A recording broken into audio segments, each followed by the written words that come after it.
আসসালামু আলাইকুম। আমি শোয়েব আহমেদ, ফিজিওথেরাপিস্ট। কাজ করছি ইংল্যান্ডে রেজিস্টার ফিজিওথেরাপিস্ট হিসাবে। কোমর ব্যথার একটি প্রধান কারণ তা হলো সায়াটিকা। এই শব্দটির সাথে যারা কোমর ব্যথায় ভুগতেছেন তারা হয়তোবা ইতিমধ্যে ইন্ট্রোডিউস বা পরিচিত হয়ে গেছেন। এই সায়াটিকা বিষয়টি আসলে আপনার বোঝার জন্য সংক্ষেপে যদি আমরা বলি তা হলো, আমরা জানি আমাদের সায়াটিক নামে একটা নার্ভ আছে। এই নার্ভ সাধারণত আমাদের ব্যাক থেকে, লোয়ার ব্যাক থেকে, অর্থাৎ নাম্বার 4-5 থেকে সাধারণত S1 এই অবস্থা থেকে সৃষ্টি হয়ে আমাদের বাটক থেকে নিচের দিকে নেমে গেছে, ডিস্ট্রিবিউটেড হয়েছে। কোনো কারণে যদি আমাদের ডিস্ক অর্থাৎ ইন্টারভার্টিব্রাল ডিস্ক ফেটে গিয়ে লিকেজ হয়ে যদি আমাদের এই সায়াটিক নার্ভের উপর প্রেশার বা চাপ দেয়, এই চাপ দেওয়ার কারণে এই নার্ভ এক ধরনের অ্যাবনর্মাল সেন্সেশন ক্রিয়েট করে। এই অ্যাবনর্মাল সেন্সেশন এটি অনেকে অনেকভাবেই বলে থাকে। কেউ বলে থাকে জিনজিন, শিনশিন, টিংলিং, অথবা এক ধরনের পেইন যেটা আমাদের বাটক থেকে একেবারে পায়ের দিকে নিয়ে যায়। এই অবস্থাকেই বলা হয় সায়াটিক। এই সায়াটিকা হলে সাধারণত দু ধরনের চিকিৎসা খুব বেশি সমাদৃত বা সব জায়গায় করে থাকে। একটি হলো সার্জিক্যাল আর একটা হলো নন সার্জিক্যাল। তবে এই আধুনিক চিকিৎসার যুগে এই সায়াটিক প্রবলেম খুব অল্প সময়ে, অর্থাৎ নন সার্জিক্যাল প্রসিডিওরে ফিজিওথেরাপির মাধ্যমে আপনি দ্রুত সময়ে সুস্থ হতে পারবেন। আর এটি জেনে রাখা ভালো, এটি একেবারেই আপনি পুরোপুরি সুস্থ হবেন। এই ক্ষেত্রে একটা সময় সার্জনদের কথায় রোগীরা ভয়ে থাকতো, আসলে এই সায়াটিকা হলেই মনে হয় সার্জারি করতে হবে, নন সার্জিক্যাল কোনো ট্রিটমেন্ট নাই বা থাকলেও ওগুলো ইফেক্টিভ না। কিন্তু আধুনিক চিকিৎসার সাথে সাথে, চিকিৎসার উন্নয়নের সাথে সাথে এই সায়াটিকা এখন খুব বেশি ভয়ের কারণ না। যদি আপনার একজন ভালো বিশেষজ্ঞ ফিজিওথেরাপির আন্ডারে থেকে 2 থেকে 3 সপ্তাহ যদি আপনি ফিজিওথেরাপি নিতে পারেন, তাহলে এই সায়াটিকা থেকে আপনি একেবারে পরিত্রাণ পেতে পারেন। তবে সার্জনের কাছে গেলে হয়তোবা সার্জনরা আপনাকে সার্জারির কথা বলতে পারে।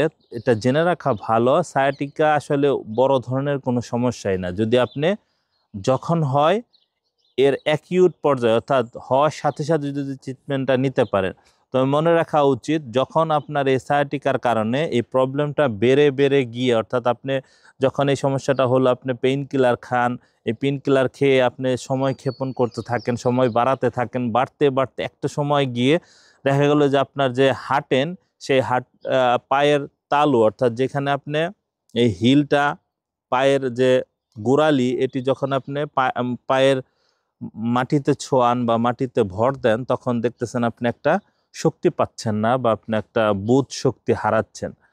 অথবা আপনার এই বৃদ্ধাঙ্গুল, পায়ের বৃদ্ধাঙ্গুল আপনার একটা অনুভূতি শূন্য হয়ে যাচ্ছে, আপনি এটা আর উঁচুই করতে পারতেছেন না যখন হাঁটতেছেন। এটাকে আমরা বলি ফুট ড্রপ বা এই ধরনের সিমটম যখন আপনার ডেভেলপ করবে, তখন ফিজিওথেরাপি তখন খুব বেশি কাজ করবে না, তখন আপনার সার্জারির দিকে যাওয়া লাগতে পারে। এগুলো হলো আমাদের এই সমস্যার রেড ফ্ল্যাগ। এই রেড ফ্ল্যাগের আগে আপনার ফিজিওথেরাপি চিকিৎসা শুরু করতে হবে।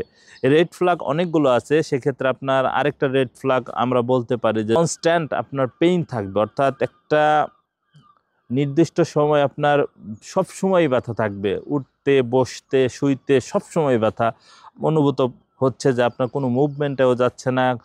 সেই ক্ষেত্রেও আপনার অপারেশন লাগতে পারে। এছাড়া আরেকটি উল্লেখযোগ্য যে আপনার রেড ফ্ল্যাগ, তা হলো যদি এই সায়াটিকার কারণে আপনার পেশাব পায়খানা ধরে রাখতে না পারেন, আপনার পেশাব পায়খানার অনুভূতি আপনি বুঝেন না, সেই সময় আপনার সার্জারি লাগতে পারে। অর্থাৎ যখন আপনার এই সায়াটিক সমস্যা দেখা দিবে, আপনার শুরুর দিকে একজন বিশেষজ্ঞ ফিজিওথেরাপির কাছে গিয়ে তার আন্ডারে থেকে 2 থেকে 3 সপ্তাহ যদি আপনি ফিজিওথেরাপি ট্রিটমেন্ট চালাতে পারেন, তাহলে আশাই করা যায় যে আপনি এই সমস্যা থেকে একেবারে মুক্তি পাবেন।